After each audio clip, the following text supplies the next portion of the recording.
कर्मयोग परोपकार में हमारा ही उपकार है।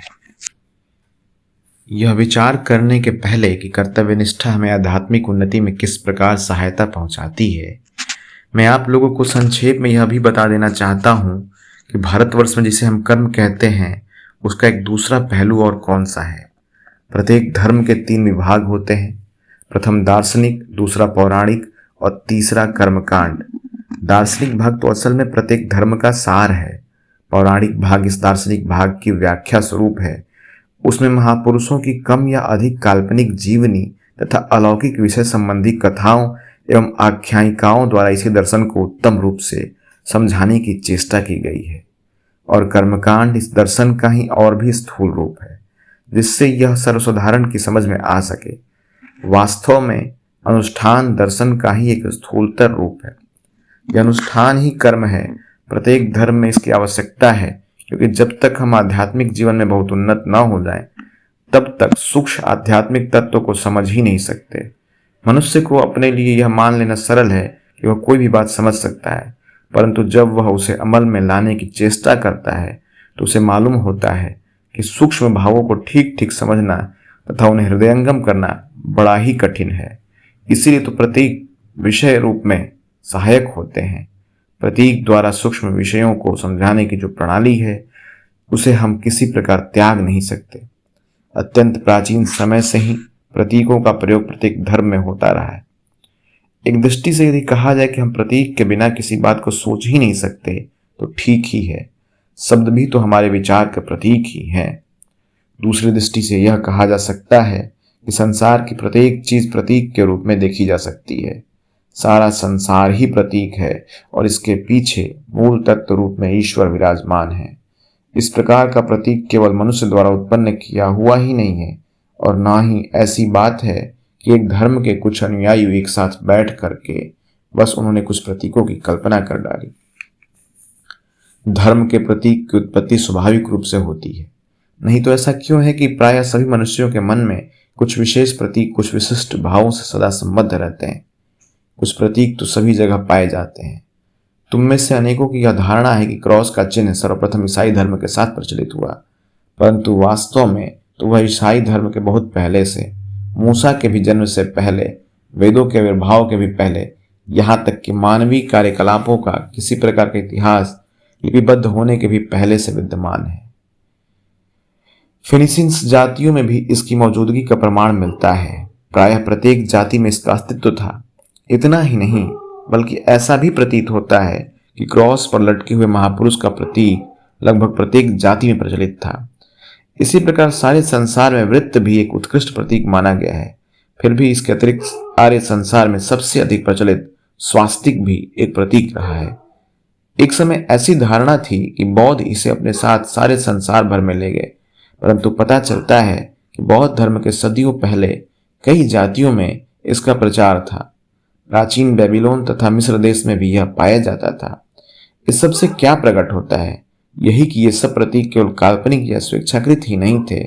इनका कोई न कोई विशेष कारण अवश्य रहा होगा। उनमें तथा मानवीय मन में कोई स्वाभाविक संबंध रहा होगा। इसी प्रकार भाषा भी कोई कृत्रिम वस्तु नहीं है। ऐसी बात नहीं कि कुछ लोगों ने एक साथ बैठकर यह तय कर लिया कि कुछ विशेष भाव कुछ विशेष शब्दों द्वारा प्रकट किए जाए और भाषा की उत्पत्ति हो जाए। नहीं, भाषा की उत्पत्ति इस प्रकार नहीं हुई। कोई भी भाव अपने अनुषांगिक शब्द बिना नहीं रह सकता, और न ही कोई शब्द ही अपने अनुषांगिक भाव बिना रह सकता है। शब्द और भाव स्वभावतः अविच्छेद हैं। भावों को प्रकट करने के लिए शब्द प्रतीक और वर्ण प्रतीक किसी भी प्रकार व्यवहार किया जा सकता है। गूंगों और बहरों को शब्द प्रतीक किसी प्रकार की सहायता नहीं पहुंचा सकता। उन्हें किसी दूसरे प्रतीक की सहायता लेनी पड़ती है। मन में उठने वाले प्रत्येक विचार का एक दूसरा अंश भी होता है, और वह है आकृति। इसे संस्कृत दर्शन में नाम रूप कहते हैं।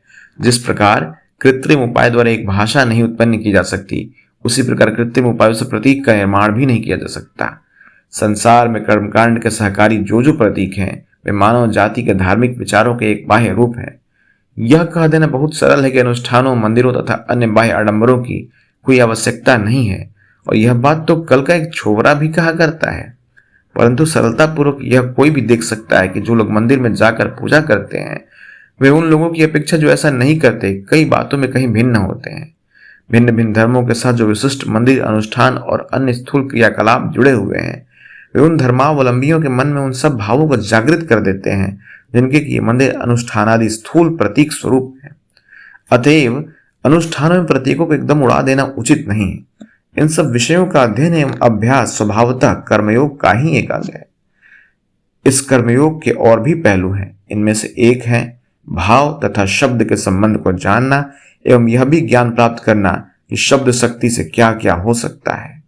प्रत्येक धर्म शब्द की शक्ति को मानता है।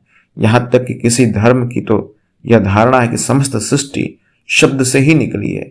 ईश्वर के संकल्प का बाह्य आकार शब्द है और चूंकि ईश्वर ने सृष्टि रचना के पूर्व संकल्प एवं इच्छा की थी इसलिए सृष्टि शब्द से ही निकली है। इस जड़वाद में जीवन के कोलाहल में हमारे स्नायुओं में भी जड़ता आ गई है।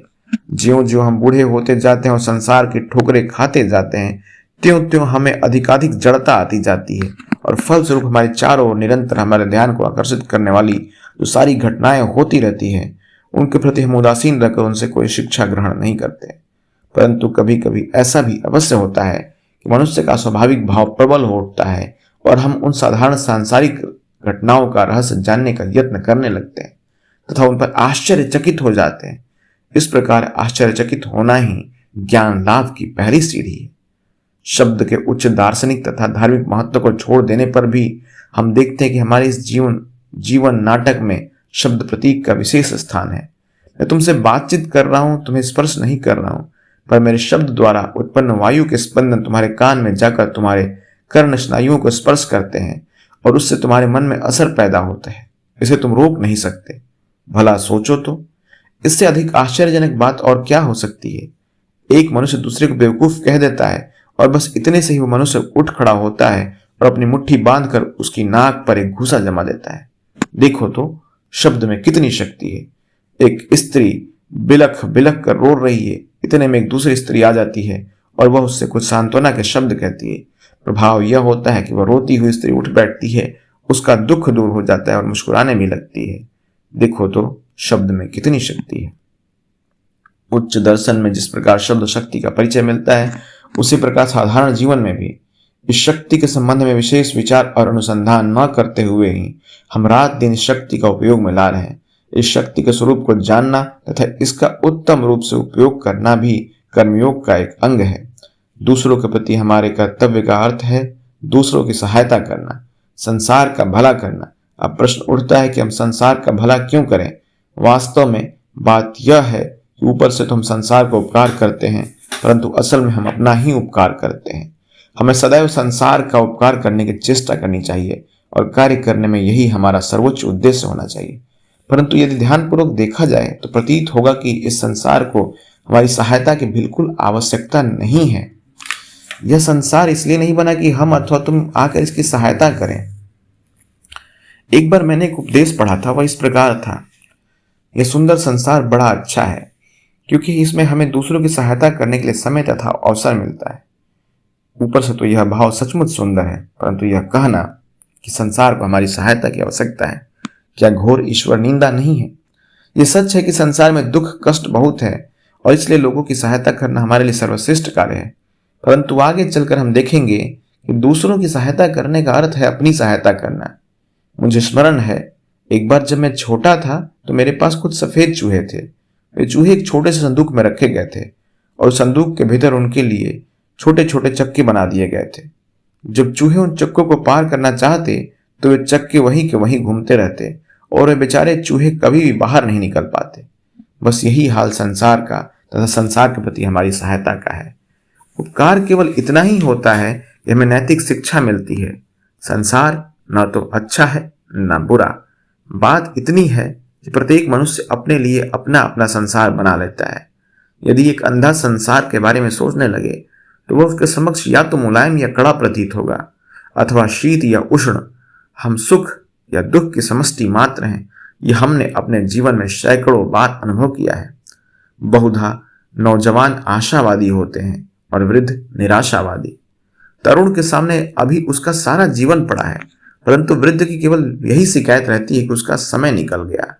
कितनी ही अपूर्ण इच्छाएं उसके हृदय में मचलती रहती हैं, जिन्हें पूर्ण करने की शक्ति उसमें आज नहीं है। परंतु हैं दोनों ही मूर्ख। हमारी मानसिक अवस्था के अनुसार ही हमें यह संसार भला या बुरा प्रतीत होता है। स्वयं यह न तो भला है न बुरा, अग्नि स्वयं न अच्छी है न बुरी। जब यह हमें गर्म रखती है तो हम कहते हैं कि कितनी सुंदर है, परंतु जब इससे हमारी उंगली जल जाती है तो इसे हम दोष देते हैं। परंतु फिर भी स्वयं ना तो यह अच्छी है ना बुरी, जैसा हम इसका उपयोग करते हैं तदनुरूप यह अच्छी या बुरी बन जाती है। यही हाल इस संसार का भी है। संसार स्वयं पूर्ण है। पूर्ण होने का अर्थ यह है कि उसमें अपने सब प्रयोजनों को पूर्ण करने की क्षमता है। हमें यह निश्चित जान लेना चाहिए कि हमारे बिना भी यह संसार बड़े मजे से चलता जाएगा, चलता आया है और चलता जाएगा। हमें इसकी सहायता करने के लिए माथापच्ची करने की आवश्यकता नहीं है, परंतु फिर भी हमें सदैव परोपकार करते ही रहना चाहिए। यदि हम सदैव यह ध्यान रखें कि दूसरों की सहायता करना एक सौभाग्य है, तो परोपकार करने की इच्छा एक सर्वोत्तम प्रेरणा शक्ति है। एक दाता के ऊंचे आसन पर खड़े होकर अपने हाथ में 2 पैसे लेकर यह मत कहो, ऐ भिखारी ले, यह मैं तुझे देता हूं, परंतु तुम स्वयं इस बात के लिए कृतज्ञ हो कि तुम्हें वह निर्धन व्यक्ति मिला जिसे दान देकर तुमने स्वयं अपना उपकार किया। धन्य पाने वाला नहीं होता, धन्य देने वाला होता है। इस बात के लिए कृतज्ञ हो जाओ कि संसार में तुम्हें अपनी दयालुता का प्रयोग करने और इस प्रकार पवित्र एवं पूर्ण होने का अवसर प्राप्त हुआ।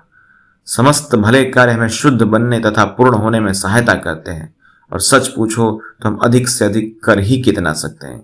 या तो एक अस्पताल बनवा देते हैं, सड़कें बनवा देते हैं, या सदाव्रत खुलवा देते हैं, बस इतना ही। तो हम गरीबों के लिए एक कोष खोल देते हैं, 10-20 लाख रुपए इकट्ठा कर लेते हैं, उसमें से 5 लाख एक अस्पताल बनवा लेते हैं, 5 लाख नाच तमाशे में फूंक देते हैं और शेष का आधा कर्मचारी लूट लेते हैं।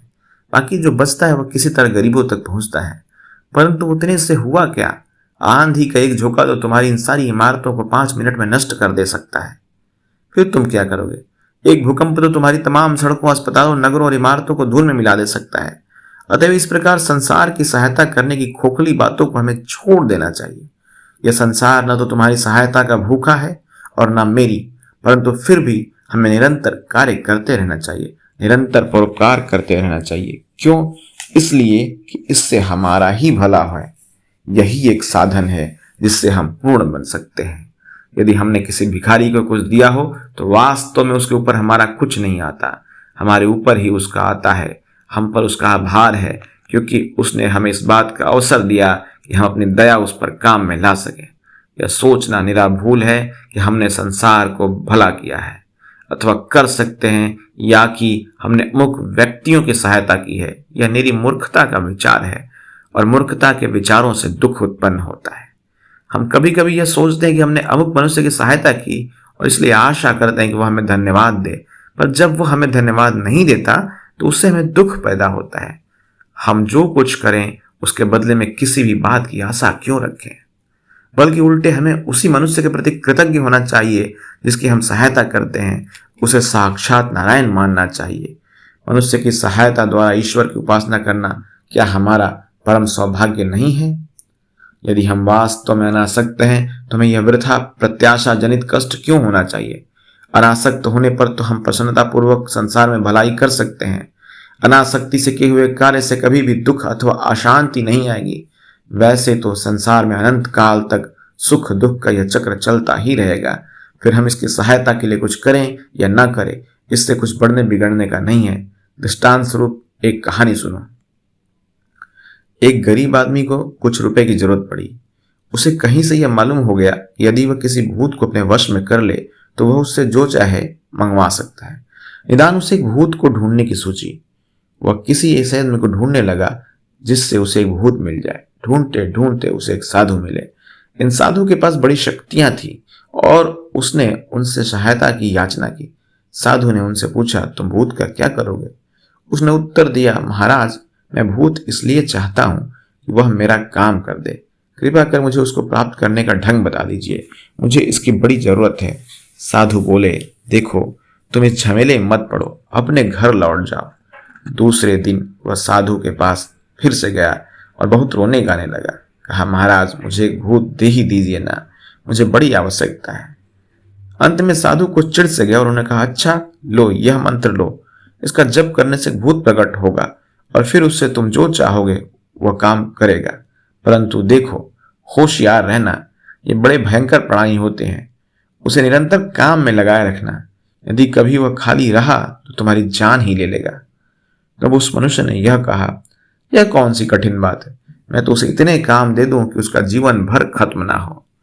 उसके बाद वह एक आदमी वन में चला गया और मंत्र का जप करने लगा। कुछ देर तक जप करने के बाद उसके सामने विकराल दांतों वाला एक बड़ा भयंकर भूत प्रकट हुआ। भूत ने कहा, देखो मैं भूत हूं, तुम्हारे मंत्र ने मुझे जीत लिया है, परंतु देखो तुम्हें मुझको निरंतर काम में लगाए रखना होगा, क्योंकि ज्यों ही मुझे थोड़ा सा अवकाश मिला मैं तुम्हारी जान ले लूंगा। आदमी बोला, ठीक है, जाओ मेरे लिए एक महल तैयार करो। भूत ने जवाब दिया, लो हो गया, महल तैयार है। आदमी ने कहा, जाओ मेरे धन ले आओ। भूत बोला, लो धन भी तैयार है। फिर आदमी ने कहा, ये जंगल काट डालो और एक शहर बसा दो। भूत बोला, लो यह भी हो गया, अब और क्या करूं बतलाओ। अब तो आदमी बड़ा घबराने लगा। उसने मन में सोचा, अब तो मेरे पास कोई काम नहीं, जो मैं इसे करने को कहूं ये तो प्रत्येक क्षण भर में ही काम कर डालता है। भूत इधर गरज कर बोला, देखो मुझे जल्दी कुछ काम करने को दो, नहीं तो मैं तुम्हें खा जाऊंगा। बेचारा आदमी अब कोई काम सोच ही ना सका और मारे भय के थर थर कांपने लगा। अब तो बेतहाशा भागा और भागते भागते उन साधु महाराज के पास पहुंचा और जाकर गिड़गिड़ाने लगा, महाराज रक्षा कीजिए, रक्षा कीजिए, मेरी जान बचाइए। साधु ने पूछा, कहो क्या हुआ। मनुष्य ने उत्तर दिया, अब मैं क्या करूं, अब तो मेरे पास उस भूत को देने के लिए कोई भी काम नहीं है। मैं उससे जो कुछ कहता हूं वो क्षण भर में कर देता है।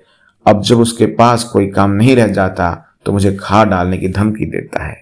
इतने में ही वह भूत वहां आ पहुंचा और कहने लगा, अब तो मैं तुम्हें खा जाऊंगा। और सचमुच वह उसे खा जाता। आदमी मारे डर के कांपने लगा। उसने साधु से अपने प्राणों की भिक्षा मांगी। साधु ने कहा, अच्छा मैं तुम्हें रास्ता बताता हूं। देखो उस कुत्ते की पूंछ टेढ़ी है, अपनी तलवार निकालो, यह पूंछ काट कर इस भूत को दे दो और उससे कहो कि इसे सीधी कर दे। आदमी ने झट से कुत्ते की पूंछ काट डाली और उसे भूत को देकर कहा, लो इसे सीधी करके मुझे दो। भूत ने पूंछ ले ली और उसे बड़ी सावधानी से सीधी की, पर ज्यों ही उसने उसकी सीधी करके छोड़ दिया त्यों ही वह फिर से टेढ़ी हो गई। भूत ने दोबारा कोशिश की, परंतु ज्यों ही उसने छोड़ दी त्यों ही वह फिर टेढ़ी हो गई। उसने तीसरी बार भी प्रयत्न किया, परंतु वह फिर टेढ़ी हो गई। इस प्रकार कई दिनों तक वह प्रयत्न करता रहा, यहां तक कि वह थक गया और बोला, मुझे ऐसा कष्ट तो अपने जीवन भर में कभी नहीं हुआ। मैं एक बड़ा पुराना भूत हूं, ऐसी मुसीबत में मैं कभी नहीं पड़ा। अब तो वह भूत उस आदमी से कहने लगा, आओ भाई हम तुम समझौता कर लें, तुम मुझे छोड़ दो और मैंने अब तक तुम्हें जो कुछ दिया है वह सब अपने पास ही रखे रहो।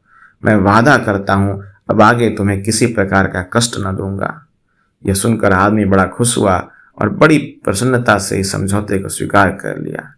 हमारा संसार भी इसी तरह कुत्ते की टेढ़ी पूंछ के समान है। सैकड़ों वर्षों से लोग इसे सीधा करने का प्रयत्न कर रहे हैं, परंतु ज्यों ही वे इसे छोड़ देते हैं त्यों ही वह फिर से टेढ़ा हो जाता है। इसके अतिरिक्त और क्या हो सकता है। मनुष्य पहले यह जान ले कि आसक्ति रहित होकर उसे किस प्रकार कर्म करना चाहिए, तभी वह दुराग्रह और मतांधता से परे हो सकता है। जब हमें यह ज्ञान हो जाएगा कि संसार कुत्ते की टेढ़ी दुम की तरह है और यह कभी भी सीधा नहीं हो सकता, तब हम दुराग्रही नहीं होंगे। यदि संसार में दुराग्रह या कट्टरता नहीं होती तो अब तक यह बहुत उन्नति कर लेता। यह सोचना भूल है कि धर्मांधता द्वारा मानव जाति की उन्नति हो सकती, बल्कि उल्टे यह तो हमें पीछे हटाने वाली शक्ति है, जिससे घृणा और क्रोध उत्पन्न होकर मनुष्य एक दूसरे से लड़ने भिड़ने लगते हैं और सहानुभूति शून्य हो जाते हैं। हम सोचते हैं कि जो कुछ हमारे पास है अथवा जो कुछ हम करते हैं वही संसार में सर्वश्रेष्ठ है, और जो कुछ हम नहीं करते अथवा जो कुछ हमारे पास नहीं है वह एक कौड़ी मूल्य का भी नहीं। अतएव जब कभी हमें दुराग्रह का भाव आए तो सदैव कुत्ते की टेढ़ी पूंछ का दृष्टांत स्मरण कर लिया करो। तुम्हें अपने आप को संसार के बारे में चिंतित बना लेने की कोई आवश्यकता नहीं। तुम्हारी सहायता के बिना भी यह चलता ही रहेगा। जब तुम दुराग्रह और मतान्धता से परे हो जाओगे तभी तुम अच्छी तरह कार्य कर सकोगे। जो ठंडे मस्तिष्क वाला और शांत है, जो उत्तम ढंग से विचार करके कार्य करता है, जिसके स्नायु सहज ही उत्तेजित नहीं उठते तथा जो अत्यंत प्रेम और सहानुभूति संपन्न है, केवल वही व्यक्ति संसार में महान कार्य कर सकता है और इस तरह उससे अपना भी कल्याण कर सकता है। दुराग्रही व्यक्ति मूर्ख और सहानुभूति शून्य होता है। वह न तो कभी संसार को सीधा कर सकता है और न स्वयं ही शुद्ध एवं पूर्ण हो सकता है। आज के आख्यान का सारांश यह है कि सर्वप्रथम हमें यह ध्यान में रखना चाहिए कि हम ही संसार के ऋणी हैं। संसार हमारा ऋणी नहीं है। ये तो हमारा सौभाग्य है कि हमें संसार में कुछ कार्य करने का अवसर मिलता है। संसार की सहायता करने से हम वास्तव में स्वयं का ही कल्याण करते हैं। दूसरी बात यह है कि इस विश्व के एक ईश्वर है। यह बात सच नहीं कि यह संसार पिछड़ रहा है और इसे तुम्हारी अथवा मेरी सहायता की आवश्यकता है। ईश्वर सर्वत्र विराजमान है। वे अविनाशी, सतत क्रियाशील और जागृत है। जब सारा विश्व सोता है तब भी वे जागते रहते हैं। वे निरंतर कार्य में लगे हुए हैं। संसार के समस्त परिवर्तन और विकास उन्हीं के कार्य हैं। तीसरी बात यह है कि हमें किसी से घृणा नहीं करनी चाहिए। यह संसार सदैव ही अच्छे और बुरे का मिश्रण रूप रहेगा। हमारा कर्तव्य है कि हम दुर्बल के प्रति सहानुभूति रखें और एक अन्याय के प्रति भी प्रेम रखें। यह संसार तो चरित्र गठन के लिए विशाल व्यायामशाला है। इसमें हम सभी को अभ्यास रूपी कसरत करनी पड़ती है, जिससे हम आध्यात्मिक बल से अधिकाधिक बलवान बनते जाते हैं। चौथी बात यह है कि हम में किसी प्रकार का भी दुराग्रह नहीं होना चाहिए, क्योंकि दुराग्रह प्रेम का विरोधी है। बहुधा दुराग्रहियों को तुम यह गाल बजाते सुनोगे, हमें पापी से घृणा नहीं है, हमें तो घृणा पाप से है। परंतु यदि कोई मुझे एक ऐसा मनुष्य दिखा दे जो सचमुच पाप और पापी में भेद कर सकता है, तो ऐसे मनुष्य को देखने के लिए मैं कितनी भी दूर जाने को तैयार हूं। मुख से ऐसा कहना सरल है। यदि हम द्रव्य और उसके गुण में भली भांति भेद कर सकें तो हम पूर्ण हो जाएंगे, पर इसे अमल में लाना इतना सरल नहीं है। हम जितने ही शांत चित्त होंगे और हमारी स्नायु जितने शांत रहेंगे, हम उतने ही अधिक प्रेम संपन्न होंगे और हमारा कार्य भी उतना ही अधिक श्रेष्ठ होगा। इति समाप्तम।